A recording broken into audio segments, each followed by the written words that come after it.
Ele está casado há 8 anos. Meu casamento é totalmente desestimulante, diz ele. Se não fosse cristão, provavelmente eu já teria desistido. Sei que eu deveria amar minha esposa, mas emocionalmente estou completamente vazio. Completamente vazio. Sei que eu deveria amar. É como se a minha esposa não me amasse, tampouco gostasse de mim, ou me respeitasse. Parece que ela apenas me aguenta. E às vezes isso nem parece tão bom assim. Eu me sinto muito mal com a relação chamada casamento. Viu o que a esposa dele diz? A esposa Helena, o que ela fala? Sem graça, nada parece animá-lo. Realmente não tem energia emocional para fazer alguma coisa nesse sentido. Meu marido está desempregado há 1 ano e meio e, ao que parece, está sem rumo. Ficamos nesta mesma situação 14 semanas, 14 meses, quando ele se formou lá na faculdade. Voltar ao ponto de partida é extremamente frustrante, e ver que 3 filhos agora têm de passar por isso só aumenta a ansiedade. Estou muito infeliz com a situação do nosso casamento. Marcos é casado há 23 anos, mas a respeito do seu casamento ele diz o seguinte: é muito desestimulante. Discordamos em tudo.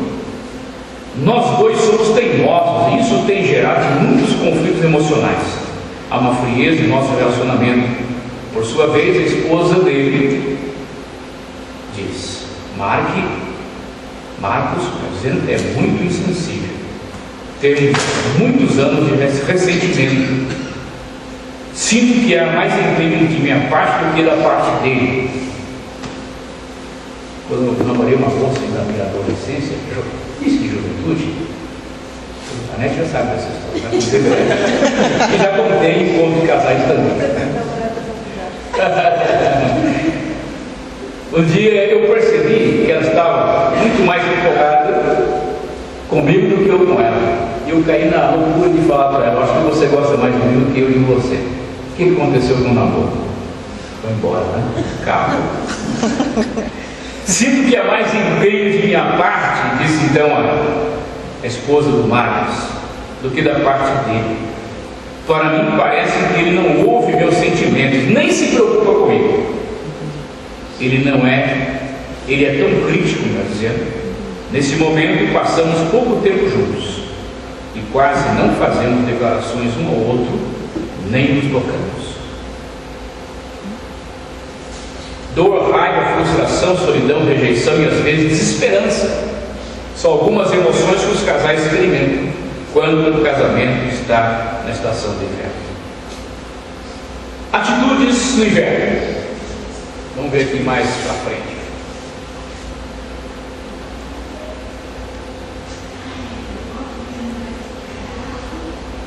Pode clicar mais um pouco, acho que é o título que está em cima, né? As atitudes do inverno. A atitude corresponde ao modo como a pessoa normalmente responde às coisas que acontecem na vida. Como é que você responde àquilo que está diante de você numa época de inverno? A estação do inverno no casamento é caracterizada por uma atitude negativa, pessimista. Você não vê nada de bom, ou pouca coisa de útil. Não vai dar certo, nada vai dar certo, não vale a pena começar, vamos parar. Então são atitudes negativas.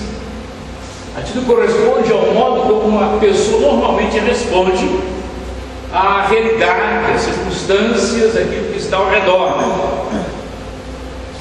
Está um pouco difícil de chegar embaixo, mas a estação do inverno, o casamento é caracterizada por atitudes, como disse, negativas.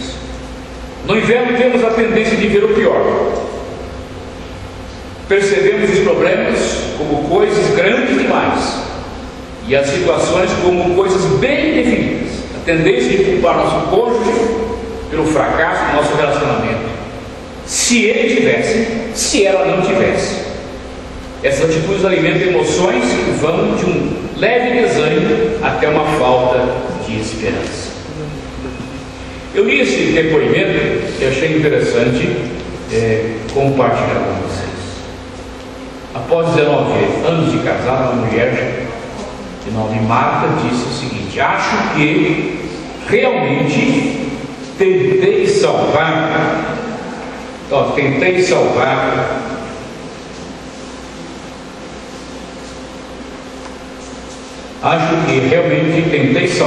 nosso casamento nos primeiros anos, mas era como se tudo o que eu sugerisse fosse irritante para ele. Nada parecia funcionar. Por isso comecei a me fechar. Temos alguns momentos de crescimento e maior intimidade, mas na maioria das vezes isso se concentra no que ele quer e não inclui minhas necessidades. Então esse padrão persistente tornou-me preocupada em saber quais as necessidades dele nesse momento. Agora estou esperando, quem sabe, injustamente, que ele invista alguma energia em nosso casamento. Atitudes negativas são como um vento implacável que contribui para a estação do inverno no casamento. Ações durante o inverno. Vamos ver a próxima tela.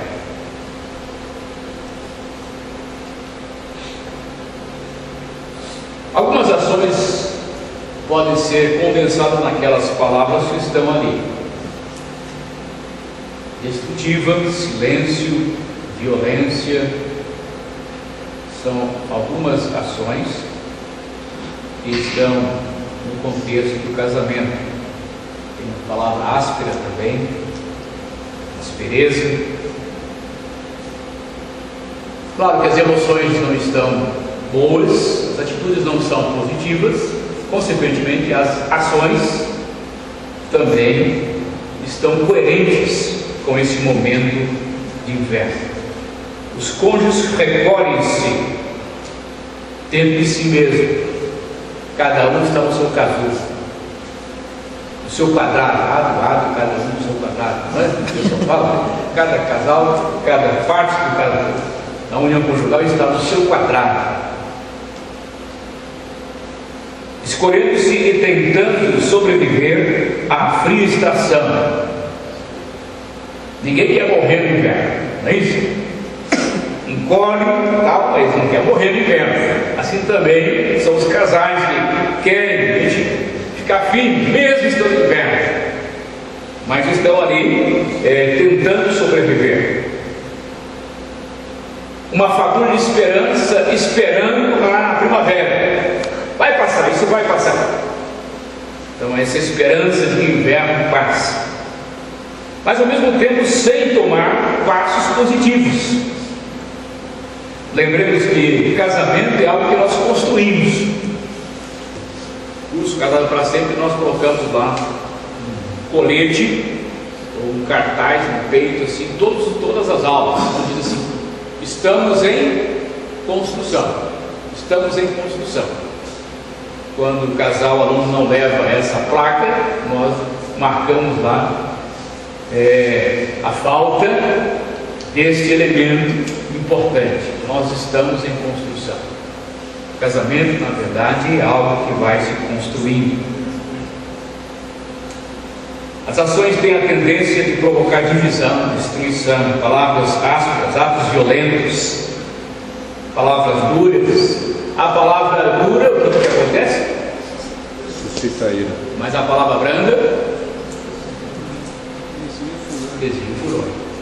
Nós sabemos esse versículo, mas quando a emoção está lá, o sangue está forte, a gente nem lembra isso. Dispara, pá! Depois é que, meu Deus, tem que pedir perdão. Tem que passar pelo processo de consciência, confissão, arrependimento daquilo que errado fez. O lado positivo do nosso inverno.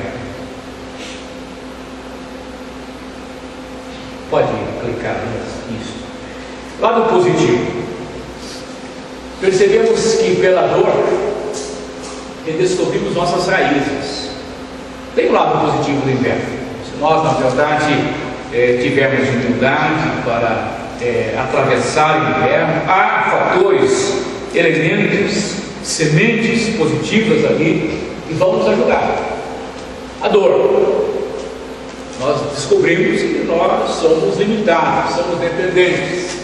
Na dor nós precisamos do nosso parceiro, quer queremos, quer não. É ele, é ela que vai estar lá, vai estar ao nosso lado. Então percebemos que a dor, redescobrimos nossas raízes, afirmamos nossa fé, crescemos em caráter. Deus permite que nós passemos por momentos difíceis, não é porque Deus é caprichoso, é que Ele sabe que servirão, se nós, na verdade, nos humilharmos e esperarmos dele, servirão para fortalecer nosso caráter, nos ajudar, como marido, como mulher, como casal. Muitas vezes são as provações da vida que produzem paciência. Quem é mais paciente? Aquela plaquinha lá, normalmente saem ele, ou dela. Quem persevera mais? É mais perseverante? Tiago 1, 2, 3 e 4. Quem tem o versículo aí, quer ler? Já procurou? Meus irmãos, considerai motivo de grande alegria o fato de passardes por várias provações, sabendo que a prova da vossa fé produz perseverança, e a perseverança deve ter ação perfeita, para que sejais aperfeiçoados e completos, sem vos faltar coisa alguma. Alguém vai dizer, mas esse versículo aí é para o irmão da igreja, não é? Mas você, de onde é que você é? Aonde você está? É para praticar também na vida conjugal, é para desenvolver na vida conjugal. Eu diria que o laboratório, na verdade, mais estreito da igreja é a família. A família é o laboratório de Deus, para que nós sejamos trabalhados, treinados por Deus até chegarmos lá na eternidade. Mas a família, a igreja é composta de famílias. Então Deus quer trabalhar na igreja através da família. Também no inverno, Deus pode usar o inverno conjugal para o bem. Romanos 8, 28 e 29. Quer ler esse versículo? Pode ler. Quem está encadeado, né? Sabemos que todas as coisas cooperam para o bem daqueles que amam a Deus, daqueles que são chamados segundo o seu propósito. Amém. Quanto aos que de antemão conheceu, também os predestinou para serem conformes à imagem do seu Filho, a fim de que ele seja o primogênito entre muitos irmãos. Ok, né? Foi uma leitura dupla, né? Isso. Deus, na verdade, Ele trabalha essas questões de inverno, se nós permitirmos, deixarmos Ele fazer, e tem um propósito. Deus sempre tem o melhor para nós. O casamento é a instituição feita por Deus. Deus instituiu o casamento. Ele quer, na verdade, o melhor para cada um de nós. Também no inverno, quando os fracassos do inverno são confessados e perdoados, o perdão dá espaço para o amor, e o amor cobre multidão de pecados. Não é querer passar a mão por cima do erro, mas sim que o amor de Deus, né, nos coloca dentro dessa realidade. Uma vez confessado o amor de Deus, o sangue de Jesus Cristo nos perdoa, nos purifica daquele pecado, todo pecado. Eu li certa feita um artigo em que um sujeito estava dizendo o seguinte, contando uma história, claro que é uma história, para ilustrar, em que ele havia cometido um pecado grave. Não tem pecado grave, todo pecado é pecado, mas na dimensão humana, e ele foi e pediu perdão a Deus. Mas era algo que estava muito lá na sua estrutura, e passado o tempo ele teve a recaída, e caiu, cometeu o pecado outra vez, o mesmo pecado. Ele diz então o escritor que aquela pessoa foi estou apresentando a minha vida, e sabe, aquele pecado que eu estive aqui conversando contigo, e Deus então disse para ele: mas que pecado? Aquele assim, que aconteceu assim, realmente o Senhor trabalhou no meu coração, eu reconheci o erro, confessei, me arrependi, o Senhor me perdoou. Então Deus disse: eu não me lembro disso. O que a Bíblia diz sobre o pecado confessado? Não te lembrarei mais, não me lembrarei mais. Ele estava diante de Deus por uma nova situação, uma nova realidade. Então é assim que nós devemos reconhecer, né? 1 Pedro 4,8, texto que nós temos: reconhecer o pecado, confessar, e Deus então tratará. A boa notícia é que o perdão e o poder de Deus estão à nossa disposição quando estamos no inverno. Se você está passando por um tempo de inverno, saiba disso. Há esperança, não desista. Vamos lá em frente. Bem, pode ler o versículo? Pode ler, enquanto nós andamos aqui. Mas, sobretudo, tende ardente caridade uns para com os outros, porque a caridade cobrirá a multidão de pecados. Amém. Essa tela agora fala sobre a primavera. Bota só mais um cliquezinho aí, vai aparecer lá a primavera. Tá? É o tempo do recomeço. É nessa estação que começa a maioria dos casamentos, como disse há pouco. Entusiasmo de criar uma nova vida juntos e dar aos homens e mulheres a coragem para fazer uma aliança em um compromisso conjugal. Aqui está então a primavera. Como diz os especialistas, parece que a maioria dos casamentos ocorrem nesse tempo de primavera. A palavra, a expressão que vocês disseram lá diante do juiz, diante do pastor, do padre, cada um tem o seu tempo em que casou, para amar e cuidar na doença, na saúde, na pobreza, na riqueza, até que a morte os separe. Isso você realmente diz um tempo de primavera, não é? Tempo de emoção, você tem uma atitude positiva, ações. Mesmo depois dos primeiros dias da lua de mel, você leva até café, né? Lá no quarto com a esposa, né? Ela faz aquela mesa com pudins e manjares, né?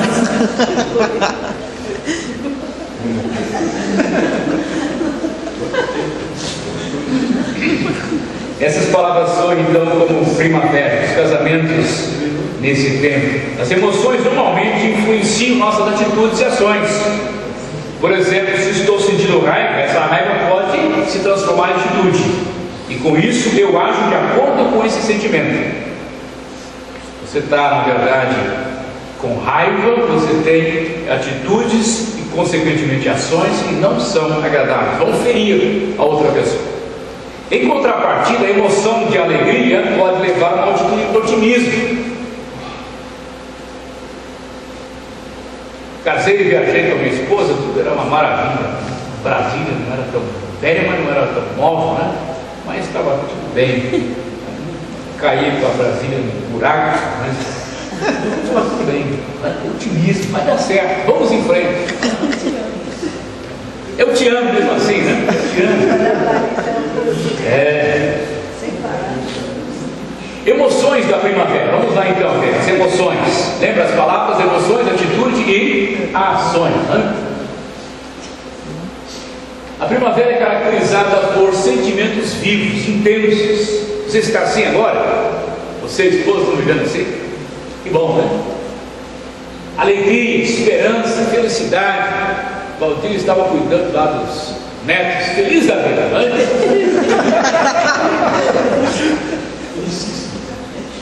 Mas esse negócio aí. A primavera é caracterizada então por sentimentos vivos, intensos, entusiasmo, alegria, esperança e pela felicidade. Vamos ver um depoimento aqui. Amanda tem 33 anos, está casada